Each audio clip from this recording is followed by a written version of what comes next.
Olá, querido aluno do curso Panorama do Novo Testamento. Quem vos fala aqui é o pastor Ronaldo Guedes Bezerra, da Igreja Evangélica Avivamento Bíblico no Tucuruvi, e estamos aqui para dar continuidade, então, ao nosso curso Panorama do Novo Testamento. Esta é a aula número 2, esse é o áudio 1. Muito bem. Na aula anterior, queridos alunos, nós falamos um pouco, né, sobre o contexto. Nós terminamos a aula falando um pouco sobre o contexto histórico e sobre o contexto político, né, ali daquele período entre o Antigo Testamento e o início do Novo Testamento. Lembre-se, né, que nós falamos que houve um período de 400 anos entre os últimos escritos do Velho Testamento e os acontecimentos do Novo Testamento. Então, a gente falou um pouquinho do contexto histórico e do contexto político desse período de 400 anos, também conhecido como período intertestamentário ou período interbíblico, não é? E eu quero começar essa aula de hoje, a nossa segunda aula, falando um pouquinho do ambiente religioso, do contexto religioso do Novo Testamento, não é? É muito importante a gente ter, né, essa visão, essa noção do contexto religioso, porque se nós tivermos uma boa noção do contexto religioso, a gente vai entender muito melhor, não é, o texto bíblico, tá certo? Então, nós vamos começar falando o seguinte: antes de entrar no contexto da religião dos judeus, propriamente dita, que era o judaísmo, não é? Eu gostaria de falar o seguinte: você tinha ali nos dias do Novo Testamento, então lembrando que quando se iniciam, né, os acontecimentos que estão narrados ali no Novo Testamento, como o nascimento de João Batista, o nascimento de Jesus, eh, o mundo, aquele mundo mediterrâneo, né, aquele mundo que estava ali em torno do mar Mediterrâneo, aquele mundo civilizado da época, vamos dizer assim, era dominado pelo Império Romano, né? A gente falou isso na aula passada. O grande e famoso Império Romano que a gente estuda até mesmo na escola secular, né? Bom, o que que acontece? Naquele período havia muito a questão da mitologia grega, porque você se lembra que a gente falou que antes de os romanos dominarem aquele mundo de então, havia ocorrido a influência grega, né? Com a vinda do Império Grego, com Alexandre o Grande, depois o, o Império de Alexandre se dividiu entre os seus 4 generais, mas a influência grega perdurou por muito tempo, e mesmo depois que se iniciou o Império Romano, a influência, né, da cultura grega ainda foi muito grande. Então, nesse contexto, havia a influência também da religião grega, que é a mitologia grega, né? Então, você tem ali aqueles deuses gregos, né, da mitologia grega, que se estuda também muito na história secular, que Zeus, Cronos, Poseidon, Apolo, né, e outros deuses, né? Ah, uma coisa interessante é que quando o Império Romano então se levantou, né, e conquistou aquele mundo de então, a religião de Roma terminou fazendo terminou fazendo o seguinte: as divindades romanas elas foram identificadas com os deuses gregos, né? Então houve ali uma espécie de sincretismo, né, entre a mitologia grega e a religião romana. Então, por exemplo, Júpiter, que era um deus romano, foi identificado com Zeus, que era um deus grego, né? Vênus, que era uma deusa romana, veio a ser identificada com Afrodite, que era uma deusa grega, e assim em diante. Então, houve essa adoção, né? eh, pelos romanos, né, os romanos terminaram adotando, né, a mitologia grega, os deuses gregos, e fazendo uma associação com seus próprios deuses, né. Outra coisa que acontecia naquele período do Novo Testamento também era o culto ao imperador, né. Então, os imperadores romanos, eles eram tidos como deuses, né, como deuses. E é aí que, por exemplo, ou é aí que começam muitos dos problemas dos cristãos. Por quê? Porque os cristãos, aqueles que entenderam que Jesus era o Filho de Deus, era o Salvador, aqueles que entregaram as suas vidas a Jesus, né, como seu Salvador, os cristãos, esses cristãos, eles se recusavam, né, a participar do culto ao imperador, né? Obviamente, eles cultuavam a Deus, né? Eles cultuavam ao Senhor Jesus, o Filho de Deus, então eles jamais iriam participar desse culto ao imperador romano. E isso daí trouxe muitos problemas para os cristãos, porque provocou, né, uma perseguição aos cristãos, e essa perseguição ela foi crescendo em intensidade, né? Então, é, nós temos, no próprio contexto do Novo Testamento ali, você tem, por exemplo, a carta aos Hebreus, ela cita, né, a perseguição aos cristãos, né, enfim, e a própria história da igreja nos mostra que muitos cristãos foram inclusive mortos, né? Por quê? Porque eles não se dobraram a esse culto ao imperador, né? Então era um contexto histórico aqui, ali que nós tínhamos também, um contexto religioso, em que havia o culto ao imperador ali na época do Império Romano, tá? Bom, além disso, gente, ainda haviam, ou melhor dizendo, havia religiões misteriosas, né? Também havia religiões misteriosas dos gregos, dos egípcios, de outros povos orientais. Outra coisa também nesse ambiente religioso, né?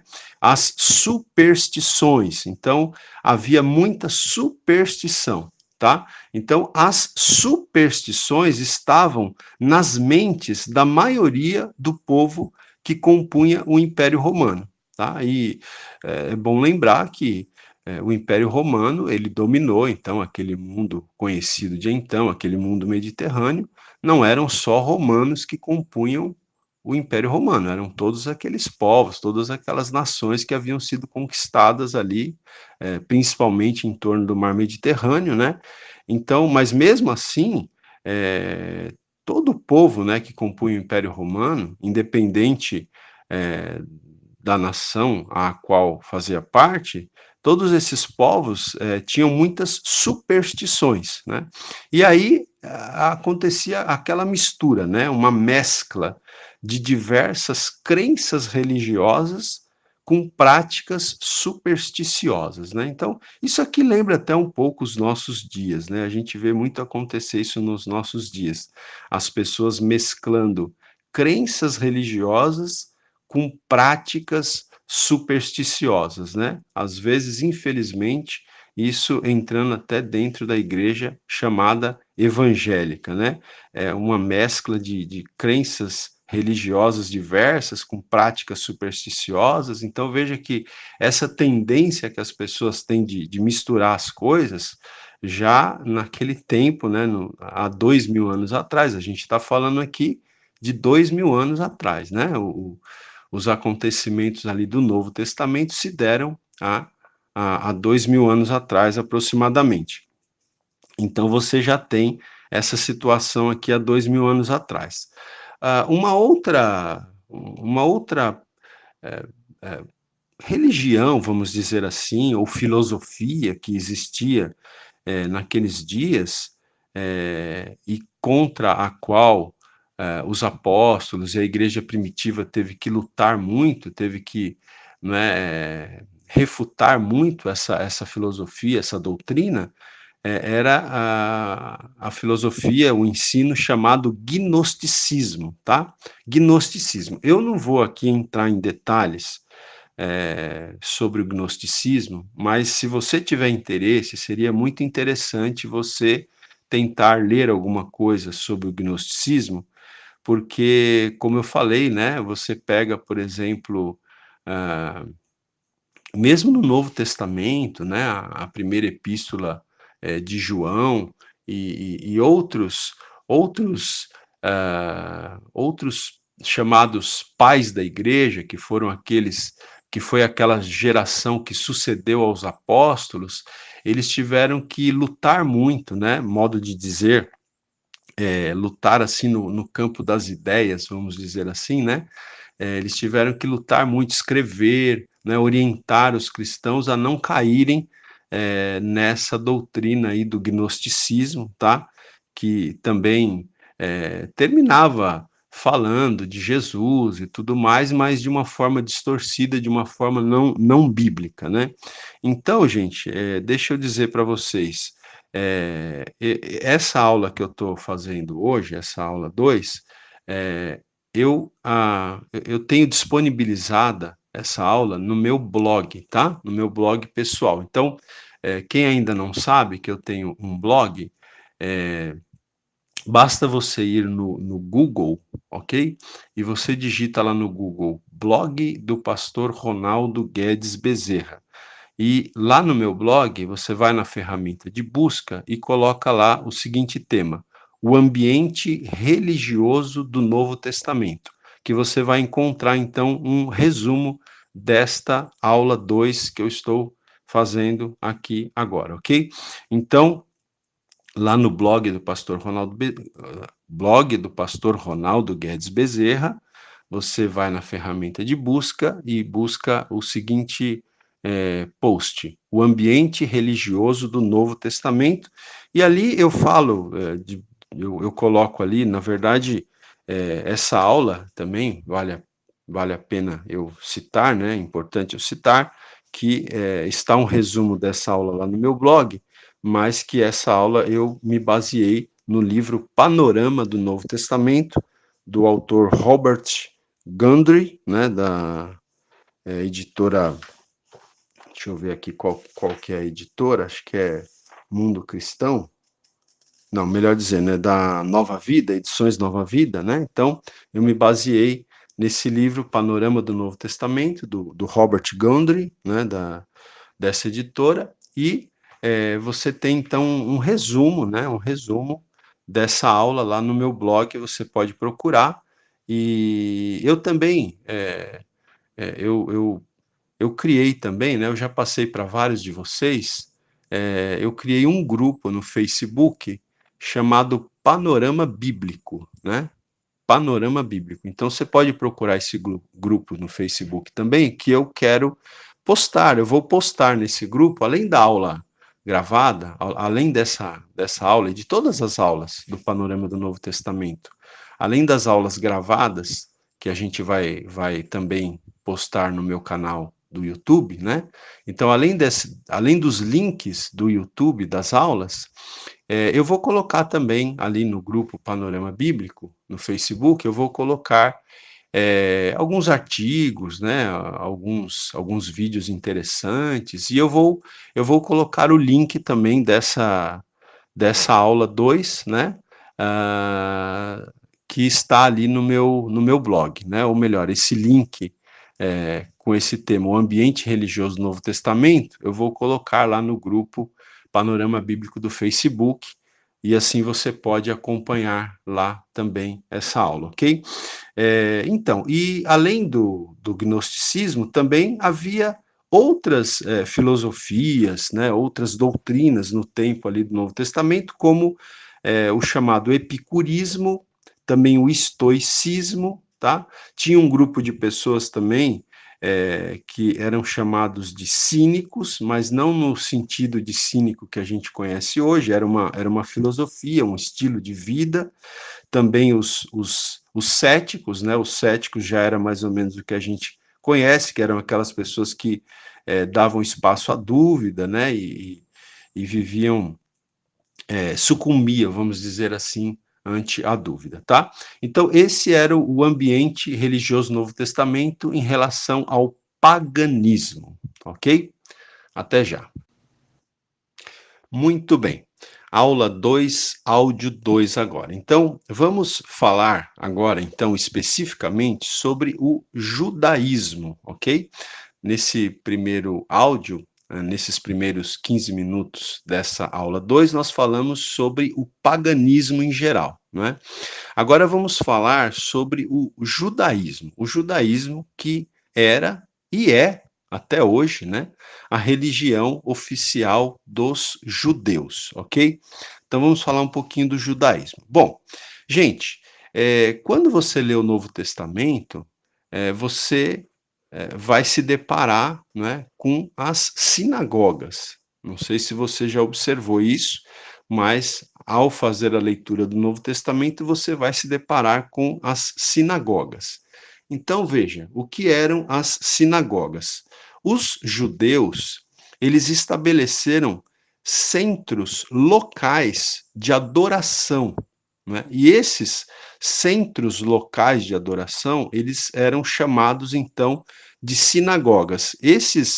Essas sinagogas, elas eram, vamos dizer assim, é, organizadas, né? Acho que essa é a melhor palavra. Essas sinagogas, elas eram organizadas onde quer que pudessem ser encontrados 10 judeus adultos do sexo masculino.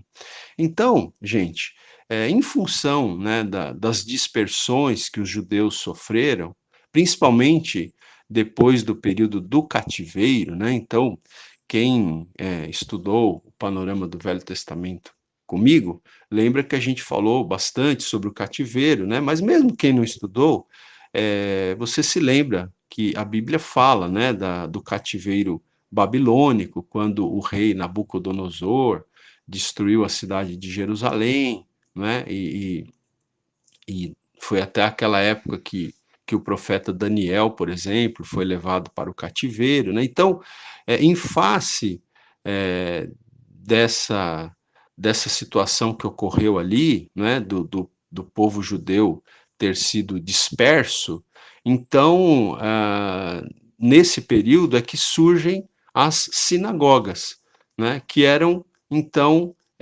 centros locais. Então, em cada localidade onde os judeus se espalharam, se houvesse ali 10 judeus adultos, né, do sexo masculino, então eles já organizavam uma sinagoga, que era esse local onde eles se reuniam para adorar a Deus, né, e se reuniam para estudar ah, as escrituras sagradas, né, estudar a lei, né, a Torá, como eles chamavam, né, e enfim, não é para estudar ali a Bíblia, vamos dizer assim, no caso, na época, nem todo o Antigo Testamento ainda estava escrito, né, na época do cativeiro, mas eles se reuniam então para adorar a Deus e para estudar a palavra de Deus, aqueles livros que eles já tinham em suas mãos, que já haviam sido escritos até aquela época.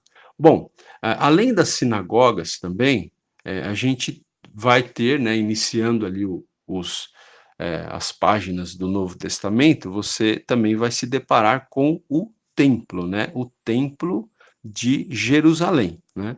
Lembrando que o templo de Jerusalém, ele havia sido construído, né, na época do rei Salomão, né? Você lembra que Davi, o rei Davi, teve o desejo de construir o templo, mas Deus não lhe permitiu construir o templo, né? Aí depois o filho do rei Davi, que foi Salomão, construiu o templo de Jerusalém. Isso está lá no texto bíblico, lá no Antigo Testamento, né? Aí na época do cativeiro, como eu falei, na época do rei Nabucodonosor, o rei babilônico, o templo foi destruído, né? Depois de décadas no cativeiro, depois de 70 anos de cativeiro, o povo judeu é autorizado a voltar para Jerusalém e mesmo depois de vários anos que o povo retorna a Jerusalém, eles conseguem reconstruir o templo, né? Eles conseguem reconstruir o templo. Então, assim, o templo, depois de ter sido destruído por Nabucodonosor, ele ficou em torno de 90 anos destruído, né? Os 70 anos do cativeiro e mais alguns anos depois do retorno do cativeiro ainda, o templo ficou sem ser edificado, mas aí finalmente o templo foi reconstruído, né? E quando você chega nos dias do Novo Testamento, então, esse templo continua lá, ele está lá em Jerusalém, na verdade até o rei Herodes, né, o Herodes o Grande, né, que é o principal aí da dinastia herodiana, o Herodes o Grande, ele até iniciou um grandioso programa de embelezamento do templo, né? Então, o templo ali nos dias de Jesus, nos dias ali dos acontecimentos que se deram ali nas páginas do Novo Testamento, o templo ele estava até muito bonito, porque o rei Herodes, o Grande, né? Herodes o Grande, ele iniciou um grandioso programa de embelezamento do templo, ok? Muito bem. Agora, intimamente relacionadas à adoração no templo, havia também o quê? Havia as festividades religiosas e os dias santos dos judeus. A gente também estudou isso no curso Panorama do Velho Testamento, né? Mas é importante citar aqui, até para relembrar aqueles que já estudaram e para dar o contexto para aqueles que não fizeram com a gente a aula. Então, veja, ao mesmo tempo, né, e relacionada à adoração desse templo que estava em Jerusalém, você tinha o quê? As festividades religiosas e os dias santos dos judeus. Então, o sábado, né, que era um dia que eles observavam semanalmente, que eles guardavam, né? Então você tinha também a Páscoa, a festa das primícias, também conhecida como dos pães asmos, né? Pentecostes, trombetas, né? A festa de Pentecostes, festa das trombetas, havia também o dia da expiação, que acontecia uma vez por ano, a festa dos tabernáculos, né? A festa da dedicação e a festa do Purim. Então, o povo de Israel ele observava muitas festas, e todas essas festas elas tinham um significado religioso, né? Tinha tinha a ver com a religião deles, tá? Então todas as festas dos judeus tinham a ver com a sua fé, né? E tinham a ver com a sua história, ok? Muito bem. Outra coisa interessante de você entender, não é, quanto ao ambiente religioso do Novo Testamento, e mais especificamente quanto ao judaísmo, não é? Que você tem também, gente, naquele período de 400 anos, que é o período intertestamentário, né? Nesse período foram escritos os chamados livros apócrifos do Antigo Testamento, tá? Então, esses livros apócrifos do Antigo Testamento, eles estão na Bíblia católica, mas eles não estão na Bíblia, né, que os protestantes, os evangélicos usam, né? A gente explicou isso. Se você quiser uma explicação mais, né, mais aprofundada desse tema, basta você ouvir a aula número 52, que foi a última aula de Panorama do Velho Testamento, onde eu expliquei isso daqui. Então, vai lá no meu canal do YouTube, aula 52, eu explico lá melhor sobre esse assunto, né? Mas só citando aqui, para a gente contextualizar, né? Você tem os livros apócrifos do Antigo Testamento, né, que foram escritos nesse período de 400 anos entre o final do Velho Testamento e o início dos acontecimentos do Novo Testamento. Então, esses livros apócrifos, eles contêm o quê? Eles contêm história, eles contêm ficção e eles contêm literatura de sabedoria, não é? Os judeus, veja bem, os judeus e depois os cristãos primitivos, de modo geral, não consideraram esses livros como escritura sagrada, mas eu estou citando aqui por quê? Porque eles estavam circulando, né? E eram livros religiosos, vamos dizer assim. Então, também terminavam exercendo algum tipo de influência na religiosidade, ali na espiritualidade do povo, tá?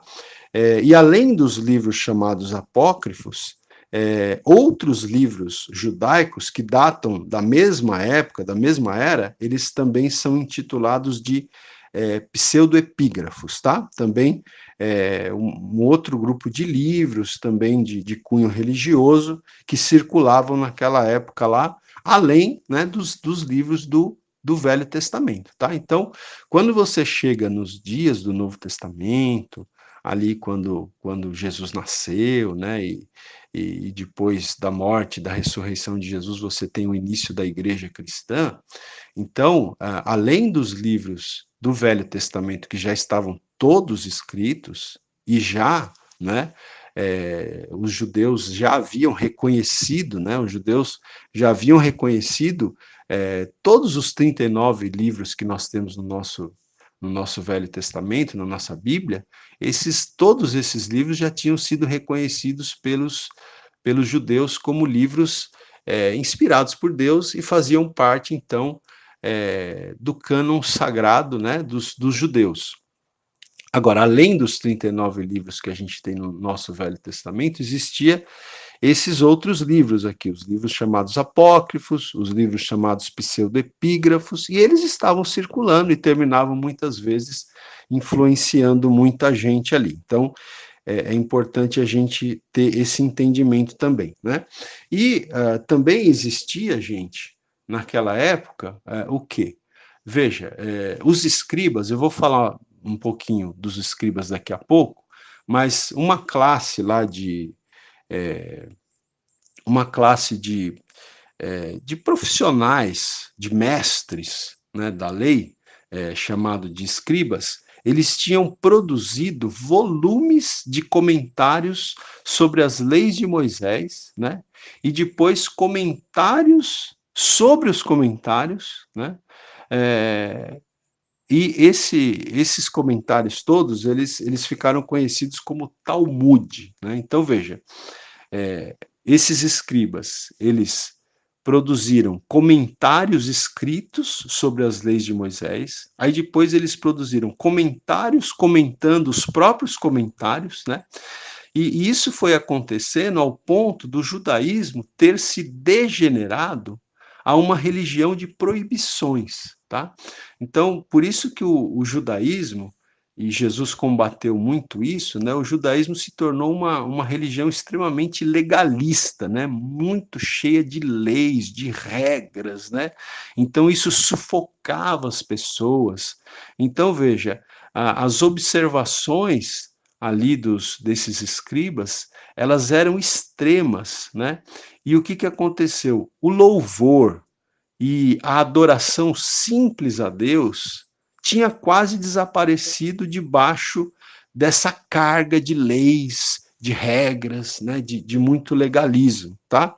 Então você tinha esse contexto também. Você vai ver então o Senhor Jesus, ele está sempre ali combatendo, né, esse legalismo exagerado, né? Ele até falou, lembra, tem uma passagem bem conhecida que Jesus fala ali para aqueles religiosos. Ele fala: olha, vocês coam um mosquito, mas engolem um camelo, né? Então eles eram tão meticulosos ali na observância de leis, de regras, né? Que eles eram capazes de, figuradamente falando, coar um mosquito, né?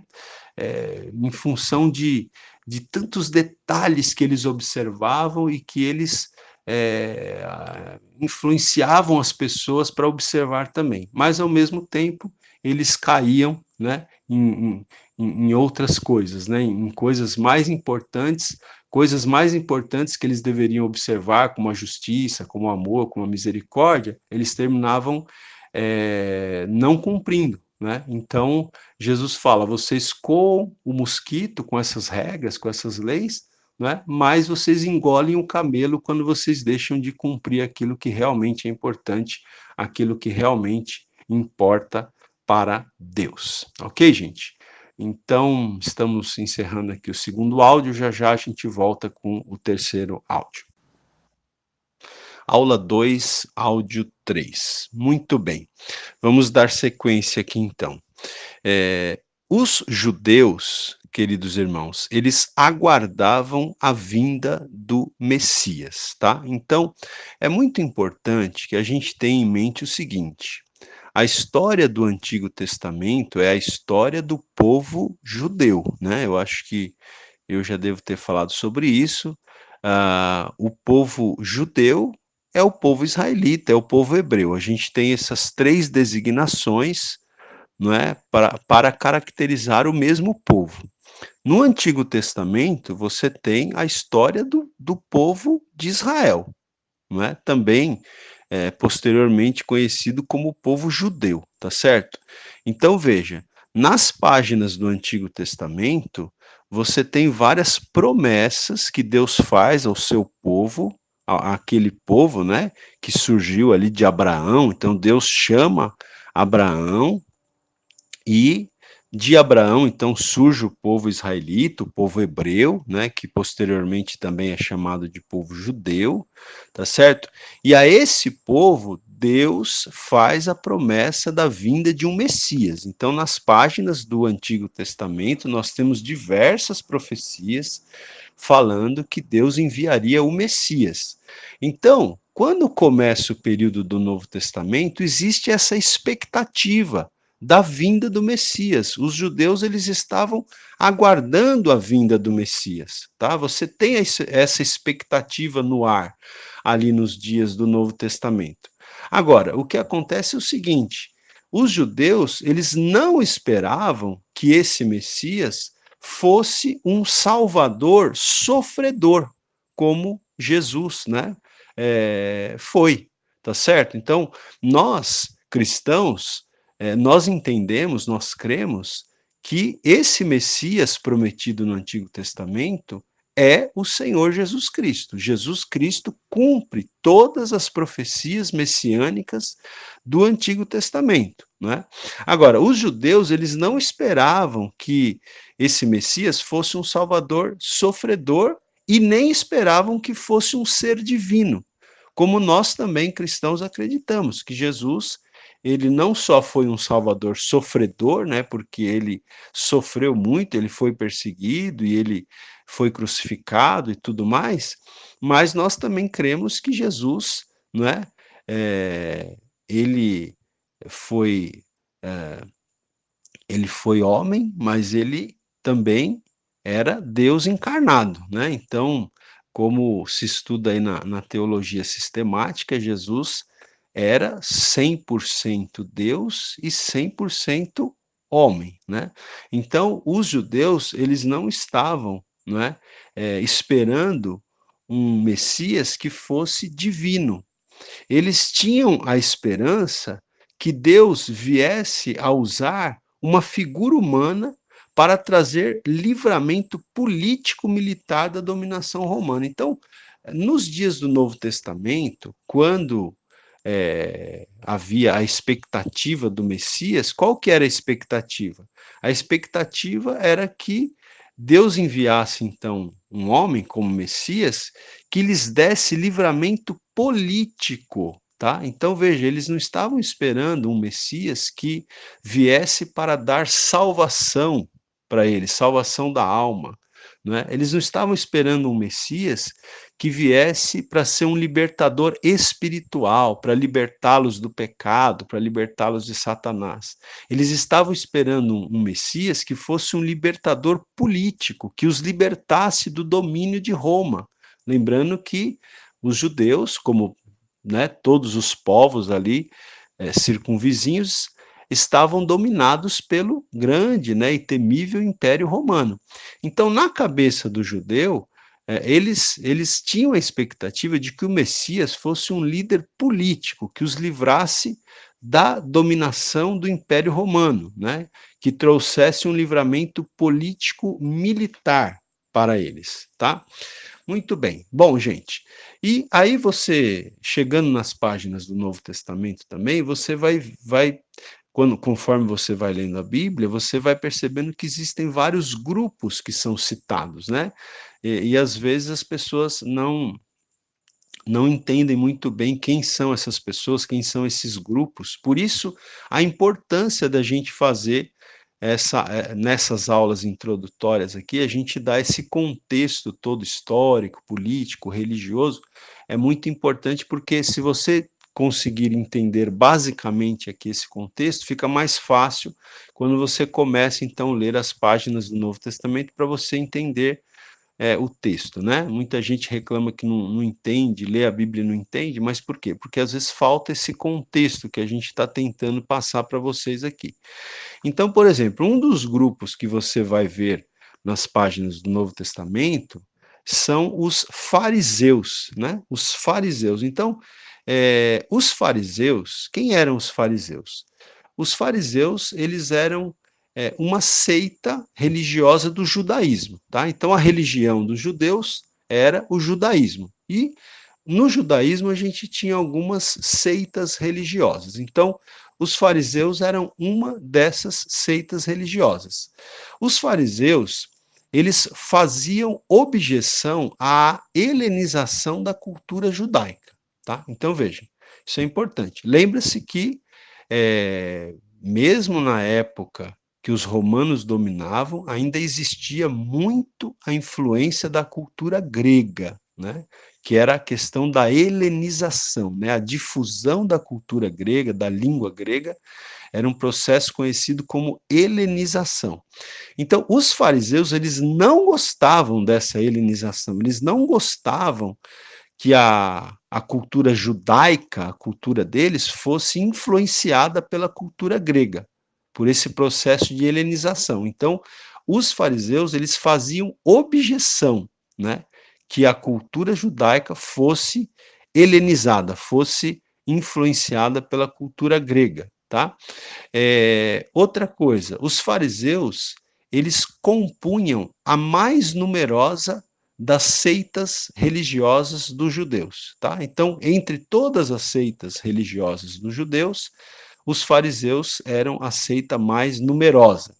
E os fariseus, eles eram conhecidos porque eles observavam escrupulosamente tanto as leis rabínicas quanto as mosaicas, né? Então, eles buscavam observar, né, minuciosamente as leis de Moisés e também aqueles comentários às leis de Moisés, né, o Talmud, como eu falei há pouco, que eram as leis rabínicas. Então, eles tentavam meticulosamente, escrupulosamente observar todas essas leis, né? Eles também eram muito, assim, é, eles eram muito sérios, vamos dizer assim, na observância do sábado, né?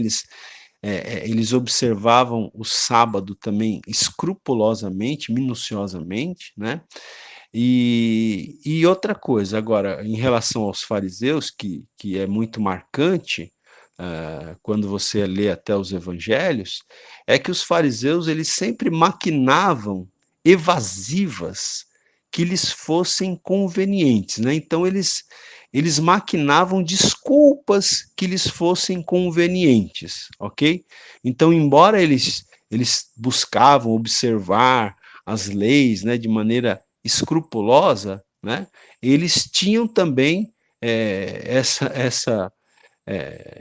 essa atitude, né, de maquinar evasivas, de maquinar desculpas que lhes fossem convenientes, tá?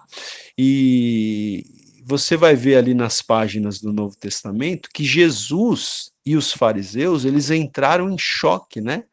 Algumas vezes. Por quê? Porque Jesus condenava justamente esse artificialismo do legalismo farisaico, né? Então, era um legalismo muito artificial. Como eu já disse há pouco, Jesus, né, os acusava de coar o mosquito e engolir o camelo, né? Então a gente tem que tomar muito cuidado, né, com o farisaísmo nos nossos dias também, para a gente não se tornar pessoas artificiais, espiritualmente falando, e pessoas altamente legalistas, né? Então Jesus ele entrou em choque muitas vezes com os fariseus. Agora, uma coisa interessante de se dizer é que o judeu comum, né, a pessoa comum que vivia ali na Palestina, o judeu comum ele admirava os fariseus, apesar de toda essa todas essas observâncias, né? Apesar de toda, vamos dizer assim, do fato, né, de eles entrarem em contradição, muitas vezes, os próprios fariseus entrarem em contradição, porque eram tão meticulosos com algumas coisas, mas eles maquinavam essas desculpas convenientes para eles. Apesar de tudo isso ainda, o judeu comum, né, que não tinha muito entendimento da lei, ele admirava os fariseus. Ok, gente? Muito bem. Outro grupo que você vai encontrar ali nos dias de Jesus, né, nas páginas do Novo Testamento, é o grupo dos saduceus, tá? Os saduceus. Esses saduceus, eles detinham uma grande influência política, tá? Então, os saduceus, eles detinham maior influência política e eles controlavam o sacerdócio. Então veja que eu falei que havia o templo lá em Jerusalém, né? E quem oficiava no templo eram os sacerdotes. E os saduceus, eles tinham o controle sobre esses sacerdotes, né? Sobre esses líderes espirituais do povo judeu, tá? Então os saduceus eram uma classe de pessoas bastante poderosa. E veja, é, havia uma disputa muito grande entre saduceus e fariseus. Eram duas seitas, vamos dizer assim, rivais, né? Então você veja, eu falei agora há pouco que os fariseus eles faziam objeção, né, a que a cultura judaica fosse influenciada pela cultura grega. Os saduceus já pensavam diferente, eles já, pelas circunstâncias ali que eles viviam, eles terminavam indo mais em direção desse processo da helenização, ou seja, da influência da cultura grega sobre a cultura judaica, tá? E os saduceus, eles davam importância somente ao Pentateuco, que são os 5 primeiros livros do Velho Testamento, né, escritos por Moisés. Então, para os saduceus só tinha importância o Pentateuco. Eles desprezavam as leis orais dos rabinos, né? Eles desprezavam essas leis que os fariseus valorizavam, os saduceus desprezavam. Eu sei que às vezes é difícil para você, se a pessoa não está muito acostumada, né, com isso, com esses termos, com essas seitas, talvez seja um pouquinho complicado de entender, mas é importante, né, se você quer ser um estudioso da palavra de Deus, se você quer ter um conhecimento da palavra de Deus, é importante que você tenha, né, esse conhecimento que a gente está passando para você aqui, tá bom? Então vamos lá, olha só, por exemplo, os saduceus, eles não acreditavam em algumas coisas que os fariseus acreditavam, por isso que havia essa rivalidade entre eles. Por exemplo, os saduceus não acreditavam na pré-ordenação divina, não acreditavam em anjos, não acreditavam em espíritos e também não acreditavam na imortalidade da alma e também não acreditavam na ressurreição do corpo, né? Então, tudo isso em que os saduceus não acreditavam, os fariseus acreditavam, né? Então havia essa diferença aí, tá certo? Então, por exemplo, isso fica muito marcado nas páginas do Novo Testamento. Os fariseus acreditavam na ressurreição, como nós cristãos também acreditamos na ressurreição. Os saduceus não acreditavam na ressurreição, né? Existem até embates a esse respeito que você vai ver que acontece no texto bíblico no Novo Testamento, ok? Então, as duas principais seitas religiosas dos judeus, né, do judaísmo, eram os fariseus e os saduceus, ok? eu volto na sequência terminando essa aula. Aula 2, áudio 4. Muito bem. Então, além dos fariseus e dos saduceus, nós tínhamos também naqueles dias do Novo Testamento os essênios. Os essênios, gente, era um grupo que eles viviam em comunidades monásticas, né? Eles viviam em comunidades isoladas, tá? Então eram pessoas que abandonavam as suas propriedades, riquezas, né? Na verdade, essas propriedades eram doadas a um tesouro, a um caixa comum, né? E eles viviam então em comunidades isoladas, em comunidades monásticas. Além dos essênios, você vai ver também ali naquele período, você vai perceber que existiam também os herodianos. Os herodianos era uma minoria de judeus que davam apoio à dinastia dos Herodes, tá? Esses eram os herodianos. Você tinha também os zelotes. Os zelotes, eles eram revolucionários, tá? Eles eram revolucionários que se dedicavam à derrubada do domínio romano. Então, os zelotes, eles eram assim, era um grupo radical, né? Era um grupo de revolucionários que eles achavam que para derrubar o Império Romano tinha que ser através da luta, né, da luta até armada, da força, né? E é interessante que um dos 12 discípulos de Jesus era um zelote, né? Interessante que Jesus chamou, né, é, um dos seus 12 discípulos era um zelote chamado Simão, né? Simão chamado Zelote, você pode ver isso lá em Lucas capítulo 6, versículo 15.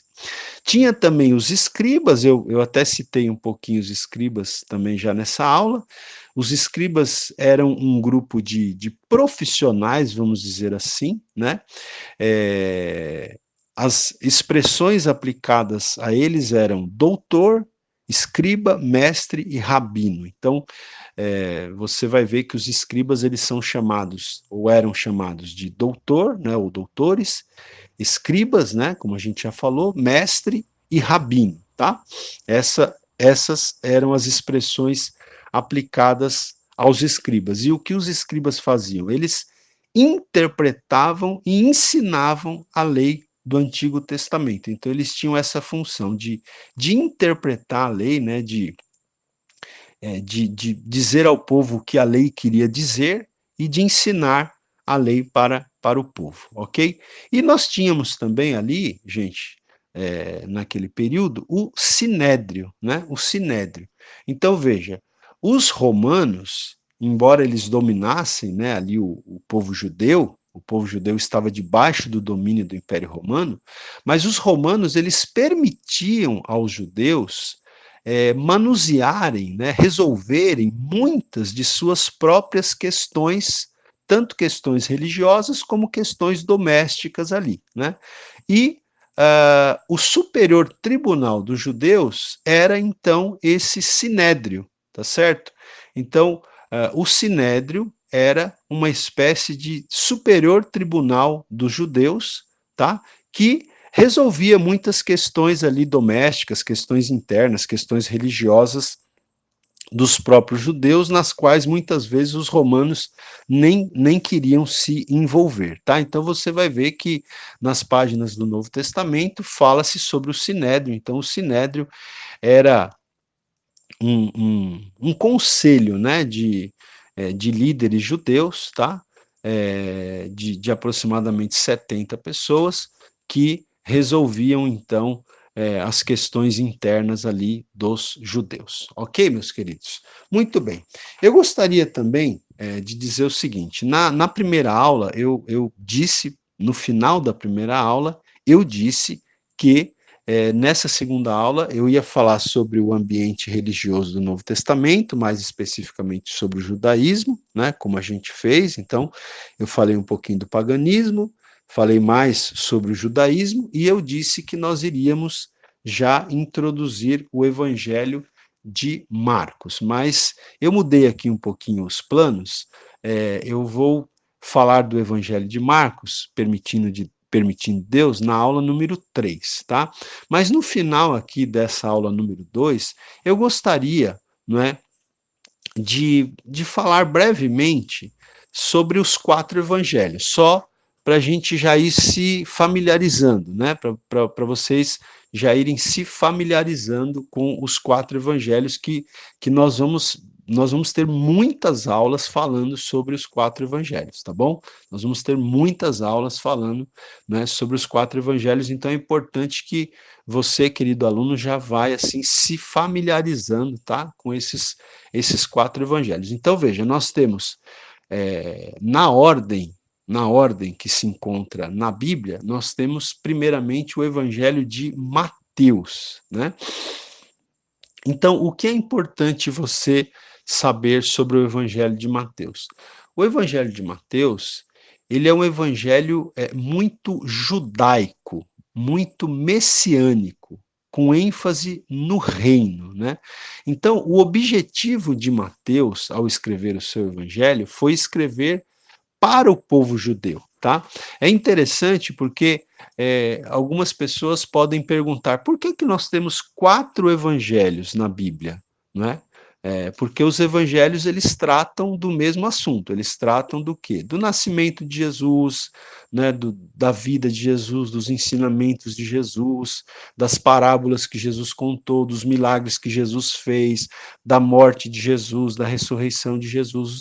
Os 4 evangelhos eles tratam de modo geral sobre os mesmos assuntos. Então, algumas pessoas perguntam, por que 4 evangelhos, né? A questão é que cada evangelho tem uma ênfase diferente, tá? Então, por exemplo, como eu estou falando, o evangelho de Mateus, a ênfase de Mateus é apresentar Jesus como rei, ok? A ênfase de Mateus é essa, é apresentar Jesus como rei, e Mateus ele escreve mais especificamente para o povo judeu. Não é? Por exemplo, quando você lê o Evangelho de Mateus, você vai ver que Mateus ele faz muitas citações do Antigo Testamento, porque ele está escrevendo para o povo judeu que conhecia o Antigo Testamento, que tinha o Antigo Testamento como palavra de Deus. Então, muita coisa que ele vai falando, ele vai dando, né, a base bíblica, vamos dizer assim, a base escriturística do Antigo Testamento. Né? Mateus ele faz muitas citações do Antigo Testamento, muitas vezes ele diz conforme disse o profeta tal, né? E aí ele cita a profecia, tá? Então Mateus, ele é um evangelho muito judaico, ele foi escrito para os judeus, um evangelho muito messiânico, procura provar que Jesus é o Messias prometido nas páginas do Velho Testamento, né? Mateus, ele mostra Jesus como o rei dos judeus e como o Messias, né? Que veio então e que cumpriu as profecias ali do Antigo Testamento. Essa é a ênfase, né, de Mateus, ok? Já o Evangelho de Marcos, que é o segundo na ordem ali na ordem de disposição dos livros do Novo Testamento, Marcos ele já nos mostra Jesus ministrando ativamente ao povo, né? O objetivo do Evangelho de Marcos, a ênfase do Evangelho de Marcos, é mostrar Jesus como servo. Então veja, se a ênfase do Evangelho de Mateus é mostrar Jesus como rei, a ênfase do Evangelho de Marcos é mostrar Jesus como servo, ok? Então, no Evangelho de Marcos, nós temos o Evangelho de Marcos ele é muito assim, ele é um evangelho, né? Em que é usada, por exemplo, muito a palavra imediatamente, né? Então a palavra-chave do Evangelho de Marcos é imediatamente. Essa palavra-chave, imediatamente, ela aparece repetidas vezes, porque é um evangelho muito ágil, assim, vamos dizer assim, né? Um evangelho muito ágil. Então Jesus ele está ministrando ativamente para o povo. Já no primeiro capítulo de Marcos, Jesus está pregando, Jesus está expulsando demônios, está está curando os enfermos. Então Marcos ele é bem objetivo, né? O Evangelho de Marcos ele é bem objetivo, tá? Apresenta Jesus como servo e ele é um evangelho bem objetivo. Os outros evangelhos se preocupam, né, em mostrar, por exemplo, Mateus e Lucas, eles dão muitas informações sobre o nascimento de Jesus. Marcos já não se preocupa com isso. Ele já no primeiro capítulo você já tem Jesus pregando, expulsando demônio, curando enfermos, né? Mostra Jesus como um servo que está sempre ativo, né? E a palavra imediatamente é a palavra-chave e Marcos mostra Jesus como servo. Já o Evangelho de Lucas, ele vai mostrar Jesus, né, como ser humano, tá? A ênfase do Evangelho de Lucas é mostrar a humanidade de Jesus, ok, gente? Então, a ênfase do Evangelho de Lucas é mostrar a humanidade de Jesus, tanto que usa-se muito a expressão filho do homem, né? Então, veja, através dos olhos desse escritor Lucas, né, nós vemos no Evangelho de Lucas, nós vemos a empatia, ou seja, a identificação de Jesus com a raça humana e, muito especialmente, com as mulheres e as crianças. Então, Lucas, eu vou falar mais sobre isso mais à frente, né, nas próximas aulas, mas a gente vê Lucas mostrando a empatia, a identificação de Jesus com a raça humana, inclusive com as mulheres e as crianças, que são muito valorizadas ali no Evangelho de Lucas, ok? E o Evangelho de João, que é o quarto Evangelho, a ênfase do Evangelho de João é na divindade de Jesus. Então, se Lucas se preocupa em mostrar que Jesus era 100% homem, né? João se preocupa em mostrar que Jesus era 100% Deus também, ele era divino, né? Então, o Evangelho de João é o Evangelho da divindade de Jesus, apresenta Jesus como Filho de Deus, ok? Então, o Evangelho de João ele nos mostra que Jesus foi de fato o próprio Deus encarnado na pessoa do Filho, né? Nós temos até um versículo, João capítulo 20, versículo 31, que diz: Estes, está falando dos sinais, né? Estes, porém, foram registrados para que creiais que Jesus é o Cristo, o Filho de Deus. Então, esse texto diz que os sinais foram registrados para que nós possamos crer que Jesus é o Cristo, é o Messias que havia sido prometido e é também o Filho de Deus, ok, gente? Então, nós podemos notar assim que cada evangelho tem uma ênfase diferente, né? Então é isso, meus queridos. Nós estamos encerrando aqui essa nossa segunda aula, tá bom? Então, na nossa primeira aula, nós fizemos aquela introdução, né, falando da divisão ali do Novo Testamento, os evangelhos, o livro de Atos, as epístolas, o livro de Apocalipse, que é um livro profético, e na primeira aula a gente também deu ali um contexto político, um contexto histórico, né? E nessa segunda aula, então, nós dedicamos bastante tempo para dar um contexto religioso e fizemos aqui uma pequena introdução, né, aos 4 evangelhos, tá? E na aula que vem, então, permitindo Deus, na aula número 3, aí eu vou dedicar a aula 3 para a gente falar um pouquinho do primeiro evangelho a ser escrito, que é o evangelho de Marcos, ok? Como eu já falei, né, na ordem que a gente tem na Bíblia, primeiro vem o Evangelho de Mateus. Mas como Marcos, ao que tudo indica, foi o primeiro evangelho a ser escrito dos 4, eu vou começar falando sobre o Evangelho de Marcos, ok? Então, nas próximas aulas, eu vou dedicar cada uma das próximas 4 aulas para falar de cada um dos evangelhos mais especificamente, ok? Então, primeiro a gente vai falar de Marcos, na aula 3, depois na aula 4 a gente vai falar de Mateus, na aula 5 a gente vai falar de Lucas e na aula 6 a gente vai falar de João, e depois nós vamos ainda mergulhar mais a fundo nesses 4 evangelhos, fazendo uma harmonia dos 4 evangelhos e tendo uma visão mais panorâmica aí da vida de Jesus desde o seu nascimento, né, até a sua morte e ressurreição. Até lá então.